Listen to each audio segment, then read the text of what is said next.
name is Jason Verhoosky. I am the Director of Youth and Family Services for the town of Wayland, as well as the Wayland Cares Prevention Coalition. I'm really excited to be here today with the giant mega brain behind me, talking to you a little bit about brain science, pathways to addiction, in different ways that both the brain works and how we can hopefully help our youth make healthy choices or encourage them to make healthy choices to have a healthy brain. So come on in.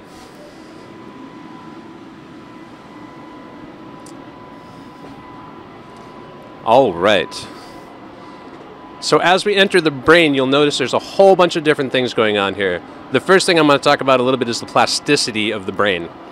So basically you can see that there's different functions of the brain. So there's normal, there's learning, there's degeneration. And the reason why I bring this up is the human brain doesn't fully develop until about the age of 25. And the reason why that's so important when we're working with young people is to encourage them to continuously make those healthy decisions as they're growing up, as they're learning, as their brain is fully developing and making all those really important pathways. Those pathways just multiply and multiply and multiply until about the age of 11 or 12. At that point in time, our brain starts to sculpt itself and it starts to reduce those pathways and basically fine-tune them a little bit to the areas that we're interested in, things that we really are passionate about, in different areas of decision making. The reason why I think this is super important is in those really crucial years when we're faced with a lot of decision making, we're starting to get more independence. At that point in time, questions around things like alcohol, vaping, cannabis use, all of those things start to raise. And basically at that point in time, if we start to introduce those substances to our body, we can permanently alter the way that those pathways are affected, how they continue to connect with each other, and also how we make decisions. When our brain is in the process of sculpting those pathways, we start to have more emotion tied into our decision-making skills. And that's not a bad thing whatsoever, but it's just one of those things that we need to be aware of, that our young people don't necessarily always associate all the risks associated with decisions they're making, especially around substance. One of the things I want to show you a little bit further down here is with those decisions, and when we talk about things like marijuana's impact on the brain, or alcohol consumption, or opioid consumption at that point in time, is when we start to talk about addiction and how our brain functions with addiction. So, because the brain doesn't fully develop until about the age of 25, for every year previous to that, we're more and more likely to become dependent on substance at that point in time if we start to regularly introduce it into our body when our brain is in that sculpting mode.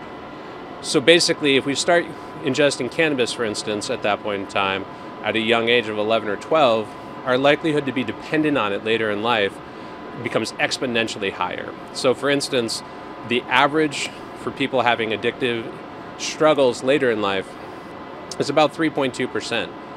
But if we start to introduce, whether it be cannabis or alcohol or opioids, at an earlier age, at that point in time, that number goes all the way up to about 14%.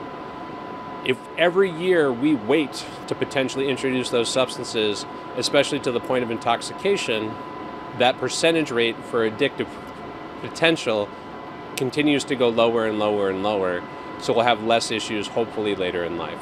It's one of the main reasons why we really encourage our young people to not necessarily never use something, but at least to wait as long as they possibly can, so they give their brain the best chance of being fully developed and fully functioning before they start to use substance. With all of that, a couple more things. Dopamine production is one of the huge ones that we talk about, in the sense that the neurotransmitter dopamine serves as the primary brain chemical responsible for reward. The reason why that's super important is basically anything we put into our system can basically be converted to dopamine. That can be something as small as having a friendly interaction with somebody, eating our favorite food, things like that. But when we start to introduce substance, you get any of them, most of them do get converted in our brain to dopamine, and it feels like a reward. That's where we start to pick up on that feeling of euphoria, the feeling of happiness, the feeling of warmth, comfort, all of those things that sometimes we associate substances with. But the challenge with that is because it floods our brain with dopamine and gives us all those feelings we're looking for sometimes, there's a payoff for that. And basically at that point in time, we're looking at withdrawal. Because basically, our brain starts to become more and more dependent on having that level of dopamine in our system and that feeling to feel that way.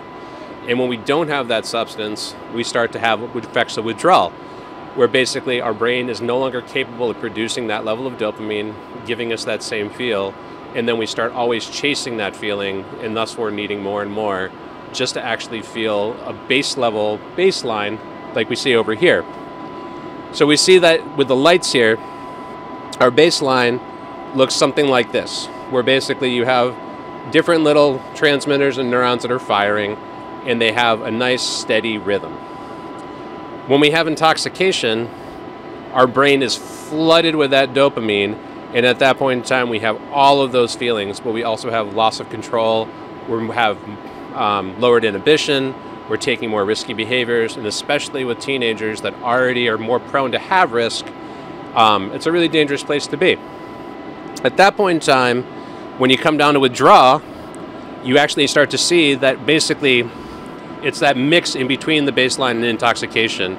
But unfortunately, with all of these little interruptions in there, we start to feel really, really bad, and we're trying to find a way to get ourselves back to at least that baseline.